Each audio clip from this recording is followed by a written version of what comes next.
the unofficial emperor of the Dominican Republic. And why I say that is he always focuses on how he can serve the Bronx, how he can serve Manhattan and Harlem, of course the city of New York, but he never forgets where he comes from. And so with the recent hurricane that devastated major areas in the Caribbean, including Puerto Rico and Cuba and the Dominican Republic, the person who reached out to our distinguished mayor, who spoke just a few moments ago, and said, let's go do something, happens to be the person who is first and foremost my friend. We have a strong friendship, but he is also the congressman for the Western world, as I call him, the Honorable Adriano Espaillat. I don't know about Emperor. I read somewhere that the Emperor has no clothes. You have them. But thank you, Clayton and Lloyd and Silicon Harlem, right? Not Silicon Valley, Silicon Harlem.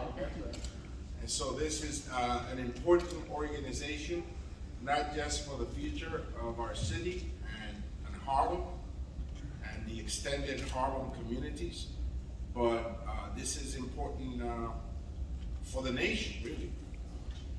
We cannot move as a nation unless places like Harlem and East Harlem, Washington Heights, and the Northwest Bronx move forward. We cannot do that. And the pandemic revealed what we already knew far too well to the rest of the country. Sometimes things are right in front of you. We are myopic. Myopic is a word that I learned. English is my second language. And Celia Cruz always said, sometimes my English is not very good looking. But sometimes we're myopic and we don't see right in front of us what's there. But the pandemic just flushed it out. That 300,000 families didn't have a laptop, couldn't access distance learning, that there are 500,000 households in New York City that lack internet access, that there's 21 million people in the United States that cannot access that. That is the great tragedy and travesty of the technological revolution. That unlike the industrial revolution that was sweaty and noisy and steamy, right? You can see it and hear it, and they needed the muscle of working men and women. This revolution is silent, right? It's stealth, and it goes under the radar. And as it does that, unfortunately, it's leaving too many people behind. And so those numbers are staggering, right? And organizations like Silicon Harlem are fighting every day to ensure that we reverse that trajectory, right? And that we make sure that young people, and particularly young people, have access to technology. I met yesterday with the superintendents of all our school districts in the congressional district. And we're going to try to see how we can get funding behind a STEM and robotic initiative in our schools. But Clayton is working on something totally different. You know, he wants to build a corridor. He's educated me on this.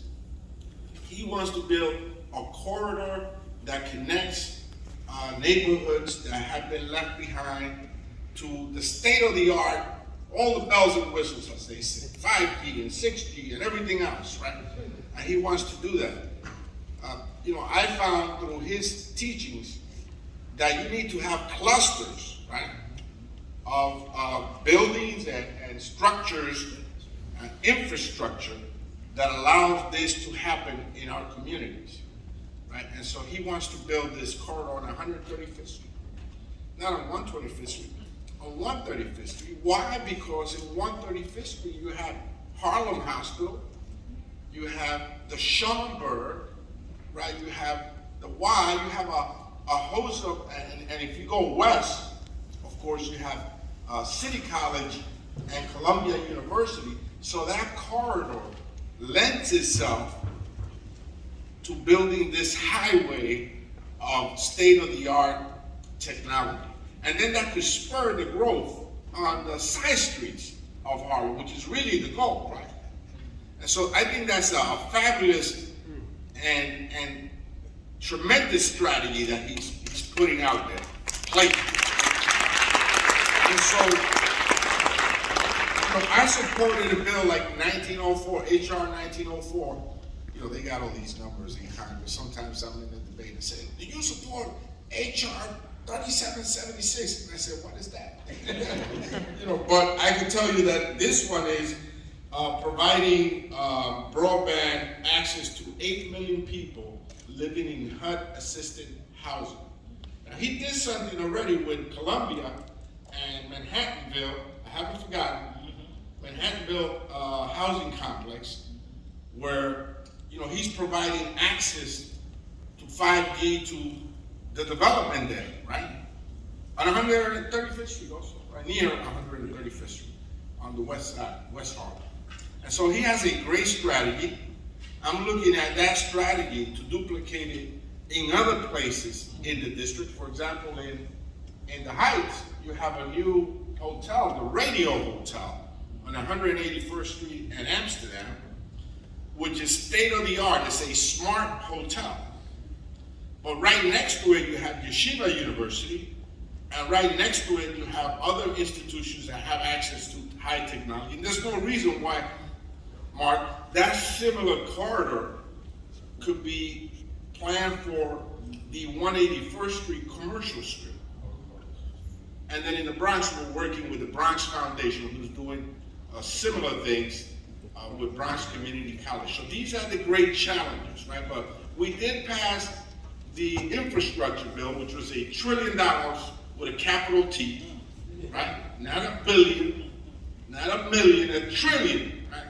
I tried to look that up in Spanish, and there's no translation for $1 trillion. Because I was like, I wanted to impress some of my Latino brothers and sisters, and I was just going to say, we just passed $1 trillion. I Googled $1 trillion. There's no translation for that. There will be. And so, out of that $1 trillion, there was $65 billion that were allocated for broadband. And so that it's our job to access those dollars and get and fight and kick and throw an elbow. And like the great Roberto Duran used to say, if I miss you with the fist, I'll get you with the elbow.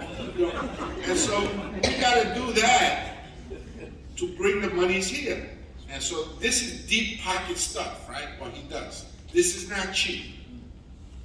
Deep pocket stuff. Right? I was really impressed with him, Lloyd, one day when he said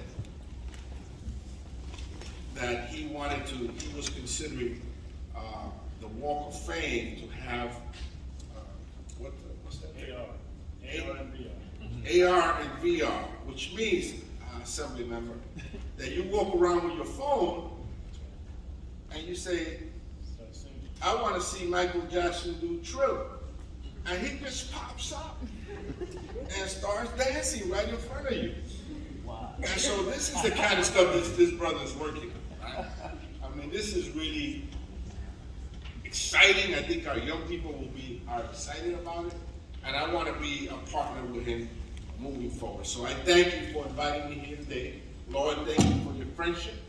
And we'll continue to work together. We will not stop. This revolution will not leave us behind because the word revolution was invented right here in Harlem. Thank you.